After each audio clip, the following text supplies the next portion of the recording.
história da cultura arquitetónica, sobretudo no Ocidente, tem imensos exemplos de grupos de arquitetos, ou jovens arquitetos, ou designers, ou artistas que se juntaram na perspectiva de desenhar um futuro imaginado, muitas vezes utópico, outras vezes distópico, ou seja, tentando representar aquilo que eles sabiam que naquele momento era impossível concretizar.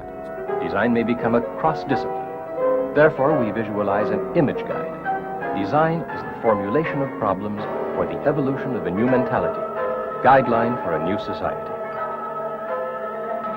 No fundo, grupos que, numa perspectiva um bocadinho de contracultura, resolvem propor uma realidade que é completamente diferente da realidade banal em que vivem, um pouco inconformados com o dia-a-dia, com o cotidiano e imaginando esse futuro mais radioso ou mais negro que o homem poderia viver.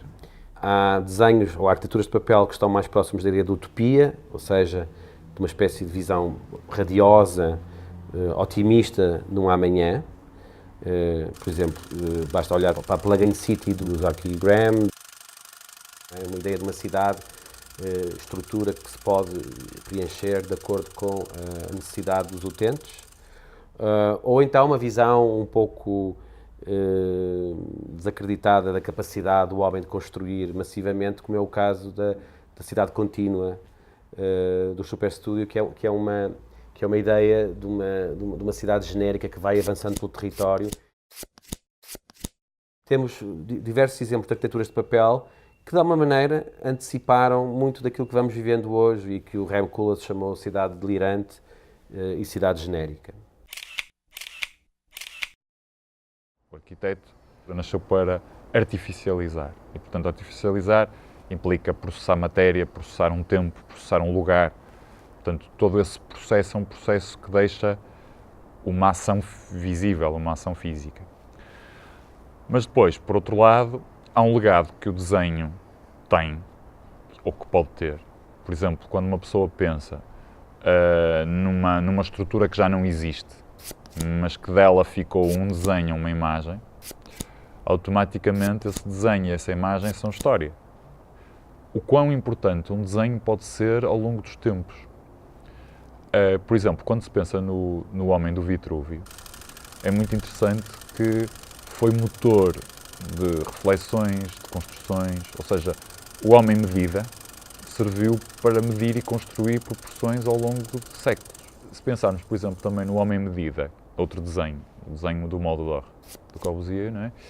É a mesma coisa, ou seja, é um desenho que nos deixou uma espécie de um modelo de processo. Essa dimensão do desenho pode adquirir uma parte ativa na componente do processo da arquitetura e acho que se é uma componente ativa nesse processo, então eu acho que é a história também da arquitetura. Muitos arquitetos fazem isso como antevisão tecnológica, construtiva, de uma arquitetura que eles sabem que ainda não existe, mas que acreditam que possa vir a existir. Outros fazem meramente por representação artística, ou seja, não estão muito interessados nas questões técnicas ou construtivas, querem representar uma realidade. Olhando para os teus desenhos, eu acho que estás entre essas duas realidades, ou seja, tu, sendo arquiteta, sabes bem o que são os materiais, o que são as técnicas de construção, mas do ponto de vista daquilo que estás a propor, são claramente visões artísticas, porque tu não desejas que aqueles edifícios ou aquelas realidades construídas se realizem, acho eu. É também a ponte entre o otimismo que a construção e que a arquitetura sempre que a arquitetura sempre transporta, não é? Nós somos sempre transformadores da realidade, os arquitetos, e uma visão um bocadinho desencantada também sobre a realidade que vais vivendo e que vais percebendo, sobretudo neste contraste entre Ocidente e Oriente. Por exemplo, eu acho que aquelas colunas verticais de edifícios que tu fazes com bocados de cidades ou de imaginários urbanos, na verdade são utopias porque elas não existem como tal, mas são também distopias porque elas na verdade representam uma realidade que tu terás visto provavelmente na grande densidade da cidade chinesa. E portanto, eu acho que nos teus desenhos há esse desejo otimista de construir o grande edifício icónico, feito a partir do lado contaminado, sujo, decadente, digamos, da cidade informal, que na verdade nem sempre é a pior cidade onde se vive. Acho que o principal motor para pensar as cidades é pensar na sua destruição. E pensar na sua destruição tem por si logo uma componente quase utópica. Porque como é que nós pensamos em destruir uma cidade? Quando uma pessoa pensa utopicamente nas cidades, pensamos sempre, ou pelo menos eu penso sempre, que ela devia ser invadida por natureza. Porque a natureza tem que entrar nas cidades de uma forma muito mais determinada. Ou seja, para nós vivermos bem e equilibrarmos bem a dimensão homem-máquina e homem-animal, eu diria que tem que no mínimo haver 50-50. Por isso é que as cidades que eu mais gosto são o Rio de Janeiro e Tóquio. Porque realmente no centro de Tóquio conseguimos ter parques fantásticos e o Rio de Janeiro mede de igual para igual a natureza com a construção. Quando eu penso nos teus desenhos, eu acho que é muito interessante pensar que aquelas estruturas verticais são uma espécie de cidades abertas, fechadas sobre si próprio, porque são, entre aspas, estruturas vivas, mas remete-me para uma cidade aberta, para uma cidade que quase que podia ir crescendo e podemos acrescentar mais um elemento, mais uma janela, mais uma varanda, mais um volume. E, portanto, nesse sentido, eu acho que a utopia tem que estar presente sempre nas nossas concepções. Quer sejam desenhadas, quer sejam enquanto autores.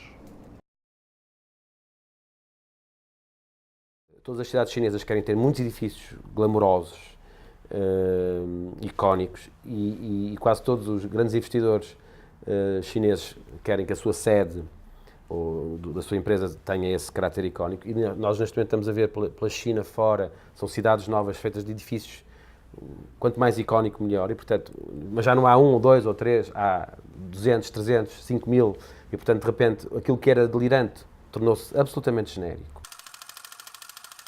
E pelo contrário, vemos essa arquitetura banal, normalmente ligada à habitação, que é construída para tornar os camponeses em urbanos muito rapidamente. Isso está acontecendo na China, as pessoas estão-se a urbanizar muito rapidamente.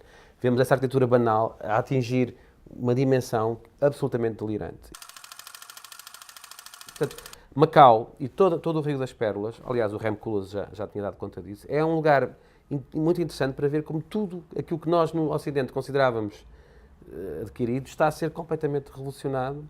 Não direi para melhor, né, infelizmente, porque não me parece que a banalização do delirante e a extensão delirante do genérico seja uma virtude, mas pelo menos coloca-nos perante um novo problema. Há pelo menos uma vantagem, que era aquela que eu dizia, é o facto de estarem a concentrar as pessoas em territórios de dimensão pequena, todas essas pessoas têm mais acesso às infraestruturas. E eu espero bem que Macau, para além de construir casinos, saiba construir as suas infraestruturas. Macau é um ótimo laboratório para perceber como a densidade e a relação entre o genérico e o delirante podem não ser extremamente nocivas, como à partida poderia parecer, mas pelo contrário, pode ser uma grande oportunidade para que as pessoas consigam viver melhor, rodeadas daquela fantasia que sempre está associada às cidades do jogo, não é? E por isso é que Macau é a Las Vegas do Oriente.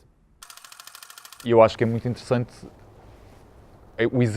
o nosso exercício sobre o tempo. E o nosso exercício sobre o tempo faz com que haja construção, destruição, desgaste, abandono, ou seja, a decadência, porque a presença do tempo por si é uma fluidez quase efêmera do ser.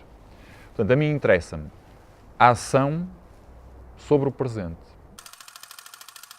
E os teus desenhos eu acho que são muito isso, têm essa dimensão de um pensamento ativo, no sentido de deixarem uma narração, um pensamento, o ir misturar o passado e o futuro, faz-nos pensar e remete-nos para essa premência do presente.